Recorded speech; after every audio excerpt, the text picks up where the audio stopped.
วัสดีค่ะก็วันนี้นะคะเราจะมาแจกสูตร กิฟต์เก่านะคะตามที่บอกไว้เลยนะเดี๋ยวไปดูกันในแต่ละสูตรเลยเนาะก็เดี๋ยวจะเอามาให้อีกนะคะ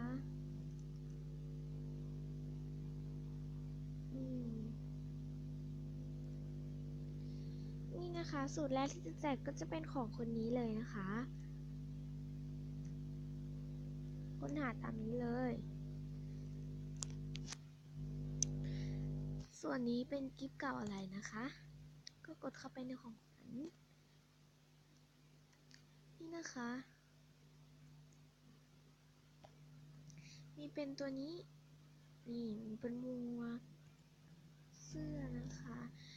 ก็ราคามันก็จะแพงขึ้นมานะคะเพราะว่า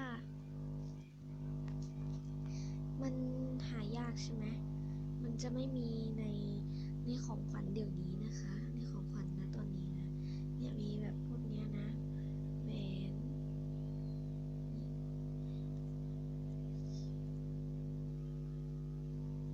ต่อไปคนนี้เป็นตัวยูเจอตัวยูแล้วมีตัวไอแล้วก็มีตัวยูเนาะมีอย่างเดียวนะคะคนนี้นะคะนี่มีเป็นชุดเอี้ยมนะคะของผู้ชายนะลิงด้วยแล้วก็คนนี้นะคะ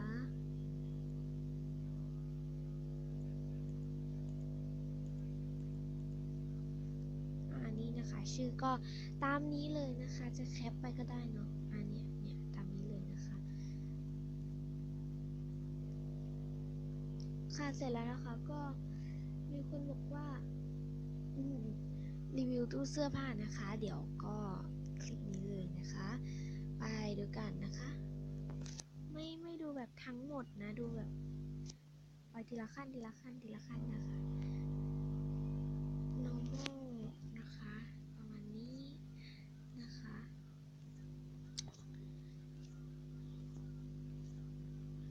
ก็อันนี้มันไม่โหลดนะคะแต่ว่ามันเป็นอันนี้แล้วก็อันนี้เป็นหมีนะคะ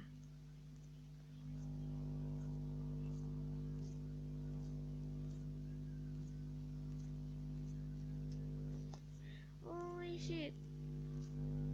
กดผิดเอาออกไม่ให้หมดเลย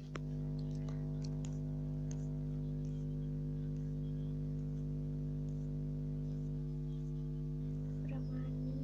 นะคะ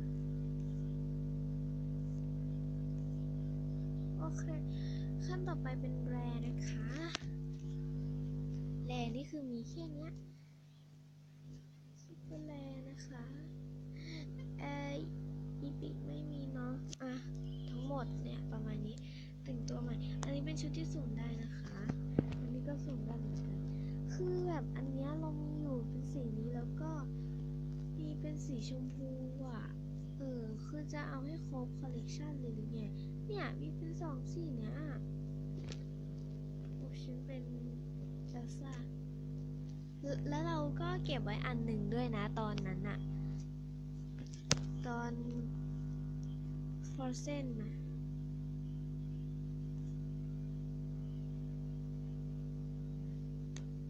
เราจะมาใส่เซตนี้กันนะคะก็ขอบคุณนะคนส่งมาให้นะนี่เป็ดชุดรองเท้านี่ขอเป็นสีเขียวผมแต่ว่าผมอันนี้น่ารักดีนะ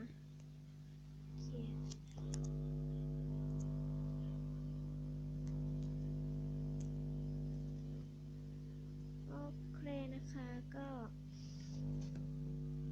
ชื่อเราชื่อนี้นะคะแล้วเดี๋ยวเราจะทิ้งรหัสอวตารไว้ให้นะคะก็ไปละบ๊ายบาย